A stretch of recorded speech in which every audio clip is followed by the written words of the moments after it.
We have here a HSV LS3 Maloo Ute, and the car already has quite a few modifications to it, including full DeFilippo exhaust system, so nice free-flowing performance system. As you can see, it's got an over-the-radiator cold air intake, and we've fitted heads and cam to this car previously. On the dyno, we had on the dyno before, just to do a before run before we do some modifications to it, which I'll be talking about in a moment. But on the dyno, it makes just under 300 kilowatts at the wheels with a fairly big stall converter. So it's quite a healthy car, quite quick, but the customer wants to go a bit faster. He's chosen to fit nitrous oxide.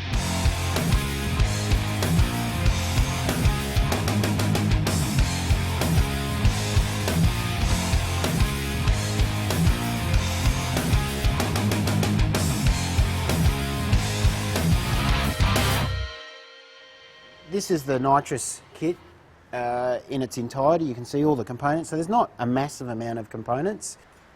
Starting with the bottle though, it's a 10-pound bottle, and that basically is how we measure the gas. You can see on the front here it tells us weight of gas, 10 pounds. That's how we measure. When we fill up the bottle with gas, we actually will weigh it, and it shows us weight of cylinder and gas together, weight of cylinder empty, and then weight of the gas obviously being the difference of that, which is 10 pounds. I suppose one of the things that I get asked all the time is how long will a 10-pound bottle last? Very basic terms, a 10-pound bottle with a 100 horsepower shot of nitrous will last around 75 seconds, something like that. So in terms of how many applications, depends on how long you've got the nitrous oxide activated for.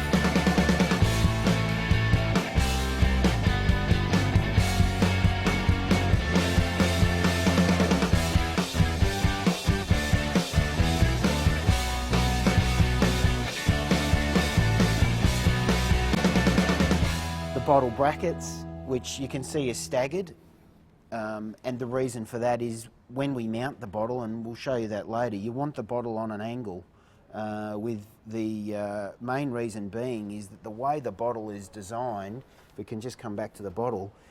If you looked inside this, if you segmented it, you'd see the tube is running on an angle, and so when we mount the bottle, we actually want the bottle sitting like that so that we get the most out of the liquid that's inside it.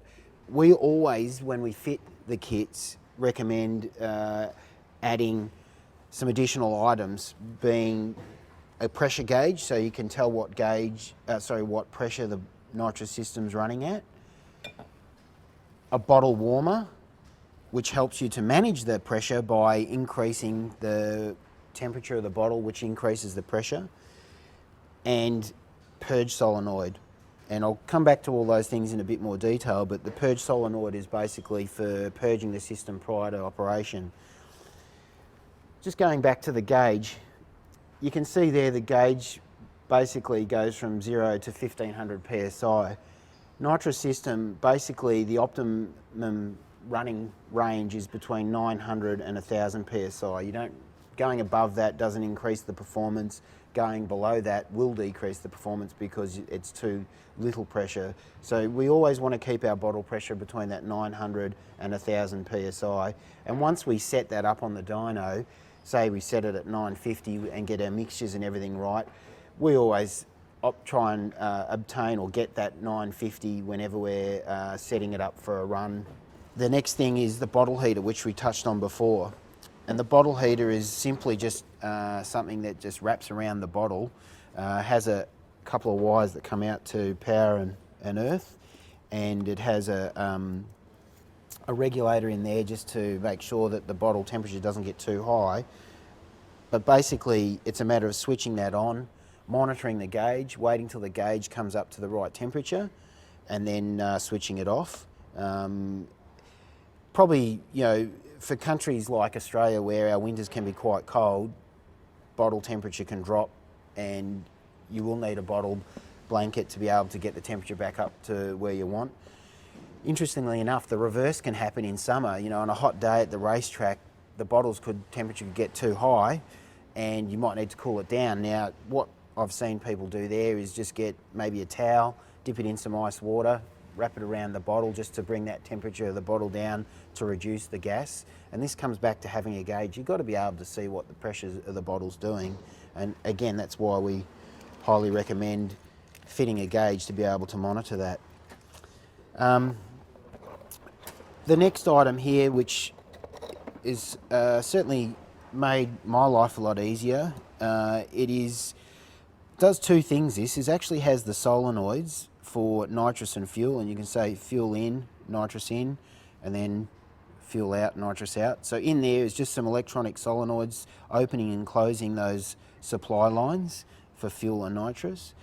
The other part of this, which we can't see inside, but internally, is basically a throttle position switch sensor that basically enables these solenoids to be activated when the throttle sees 100%. And that's how nitrous works. It doesn't work off a button, you hit the button and the nitrous is activated. Yes, you do have a toggle switch, which is in here, that is for arming the system, so basically switching the system on so it will work, but then the solenoids will not be activated until your throttle position is at 100%. There's no point in adding nitrous when you're at half throttle. You don't, obviously not requiring extra power. You only want the extra power when you've got 100% throttle, and that's what this electronically does. Some of the other systems, and in the olden days they used to use micro switches, and they were a little bit primitive in that sometimes they could come out of adjustment, and whereas this is using the electronic factory OEM throttle position wire and basically grabbing that signal and activating the solenoids when it sees 100% throttle. I wanted to touch on the nitrous nozzle, and this is really, I suppose, crucial to the way that the system works in a couple of ways, for a couple of reasons. These nozzles are quite intricately designed, and if you can look in the end of that nozzle there, you can see it's not just a couple of holes, there's a little bit of thought going into the way that that's been manufactured.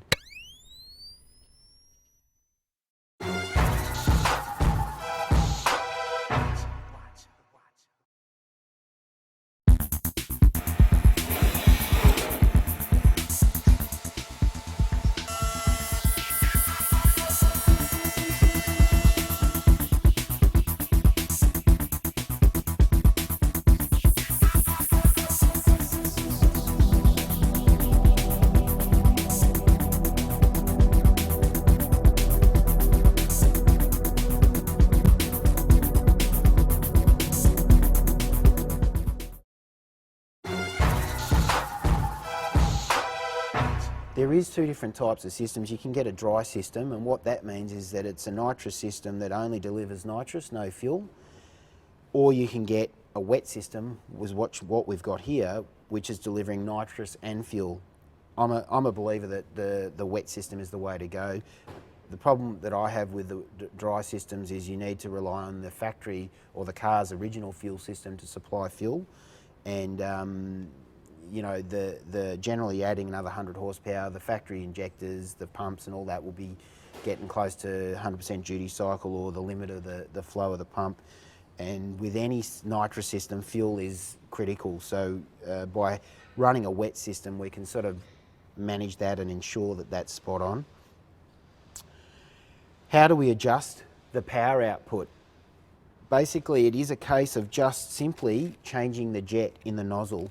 And these jets here are all different sizes, and they're actually numbered, and I'll get a couple of different ones out and see if the camera can pick them up. But on the side there, and my eyes actually probably aren't that good, but you can see you've got different sizes of jets, and the orifice size changes. And I might just put a couple down there and line them up, and you'll see the difference there.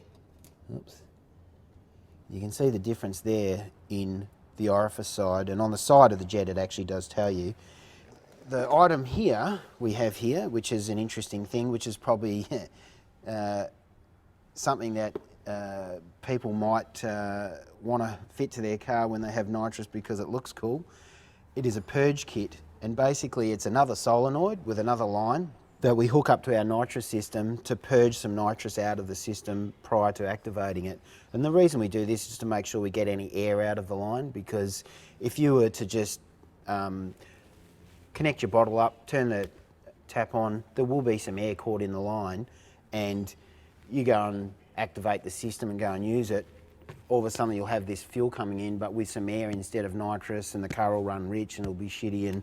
And to avoid that, what we do is purge the nitrous system so we've got nitrous right up to the nozzle ready to go. So when you activate that 100% throttle, instantaneously you've got the right nitrous and fuel mixture. Lastly, what I wanted to cover is, how does nitrous work? Why nitrous? And really, it is all about the fuel. A lot of people think, oh, nitrous oxide gives you power. Well, nitrous oxide itself doesn't give you power. There's no power in nitrous oxide. The power's in the fuel, or the additional fuel that we can get into the cylinder because of nitrous oxide. And there's a couple of things that are interesting. I mean, what happens is that as the nitrous oxide gas is released into the intake, it has a couple of effects. Nitrous oxide has 33% oxygen, whereas the air that we breathe has like 21 or something like that % oxygen. So it's a higher oxygen rate. Which means that we can get more fuel in to max that, balance out that oxygen, and get more air and fuel in the cylinder, which gives us a bigger combustion explosion, and effectively we make a lot more power. But it also has another effect in that it has a cooling effect, and it will drop the temperature around I think 65 degrees, and for every 10 degrees is about 1% of horsepower, so we get about, say, 6 or 7% more horsepower just by the cooling effect of the nitrous. So it is in some ways a very inexpensive way to create horsepower. I mean, the kit you see here, supplied, fitted, the whole thing's probably around just over the $3,000 mark by the time it's fitted and tuned and set up properly. Obviously, if you're just buying the kit, it's probably around the $2,000 mark. It's about $1,000 or over $1,500 to fit it and set it up. But in terms of, bang for buck, it is a pretty cost-effective way. I suppose its biggest downfall is it runs out, or it's not an infinite resource, in that once your bottle's empty and it hasn't got any nitrous left in it, you've got no power. You don't have the benefit of that power, so you have to then go and fill up the bottle again, and that is something that you've got to be mindful of, unlike, say, supercharging or turbocharging, where it's constantly there, it's attached to the engine and it's generated by the engine. This is something that you've got to maintain. But yeah, look, it is certainly a viable way. It's heavily used in drag racing because, you can get kits, 500 horsepower, 600 horsepower nitrous kits, make big horsepower relatively cheaply. So this is certainly a kit for a street car. This is not a drag car, this is only 75 to 175, and I'll be certainly interested to see how it goes on the car, because we haven't actually fitted one to an LS3 before, so looking forward to that. So yeah, look, I think I better go and get stuck into fitting this up, and we'll report back and let you know how it went.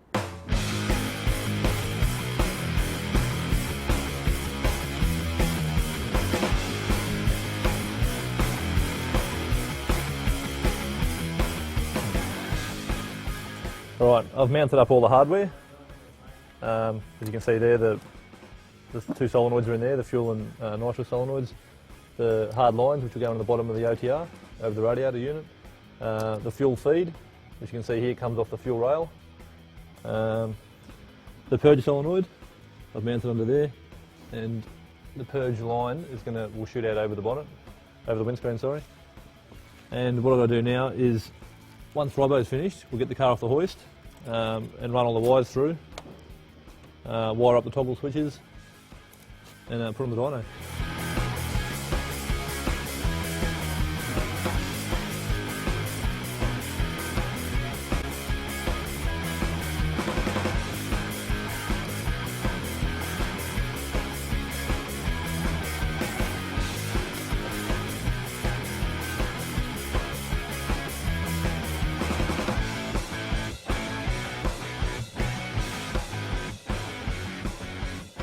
Okay, I've fitted the brackets to the rear of the tray here. As you can see, the bottle's sitting on an angle as we discussed earlier on. It just has a couple of quick release clamps to hold it in place.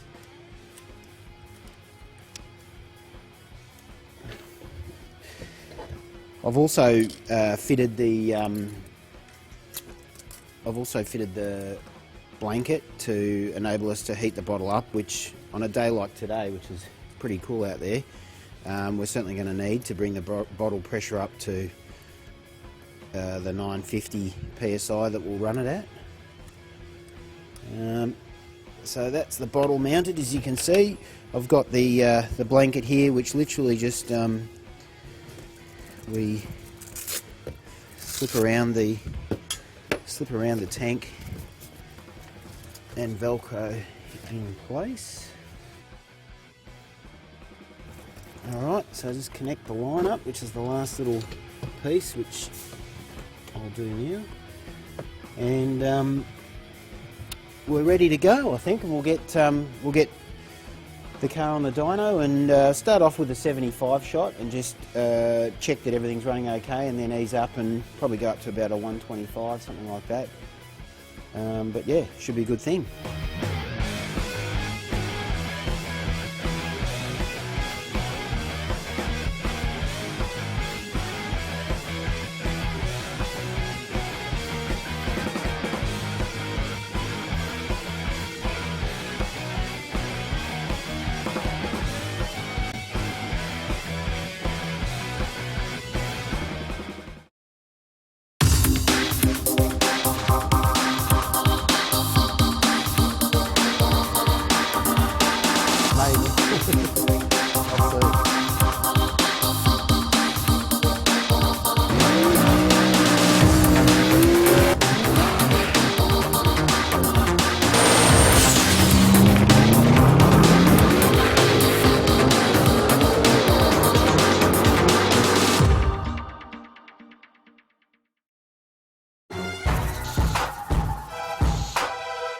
While the boys are over there fitting up that nitrous kit, I thought I'd show you a new injector we've got.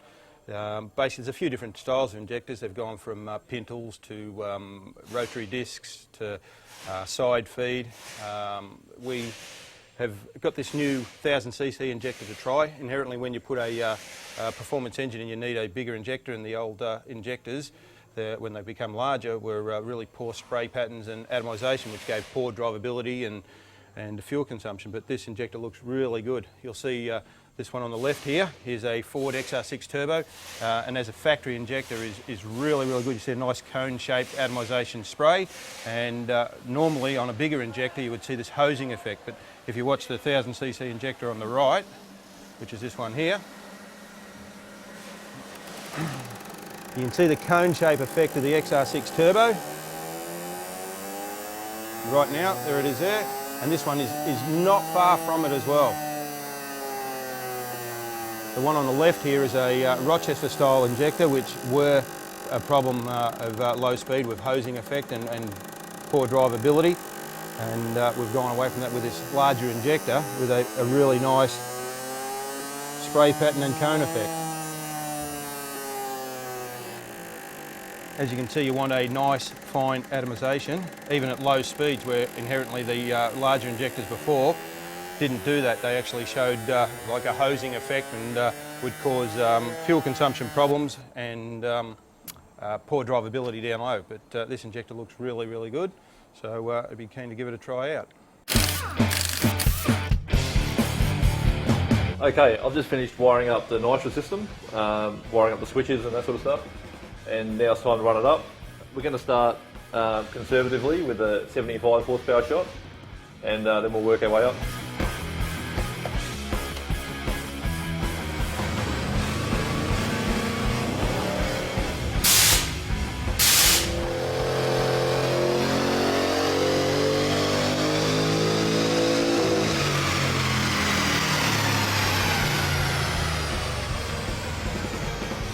Alright, we've just done the first run with the Nitrous turned on, and it picked up 22 kilowatts at the wheels with a 75 horsepower shot, which is about right considering the size of the converter and that sort of stuff. So what we're going to do now is change the nitrous and fuel jets, which are located underneath the over the radiator. So I'll pull them out and add some more nitrous and some more fuel and run it up again.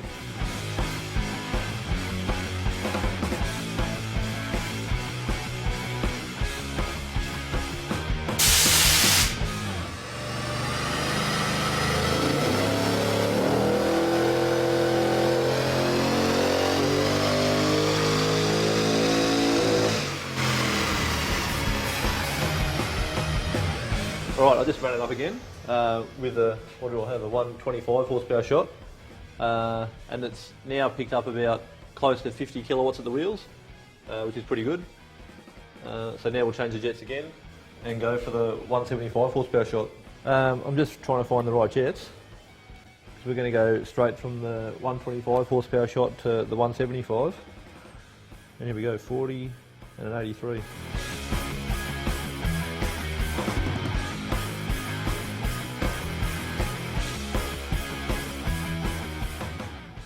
Alright, I've just changed the jets to 175 horsepower shot, and I'm just about to take out another 2 degrees of timing, which will bring the total timing that I've taken out to 6 degrees.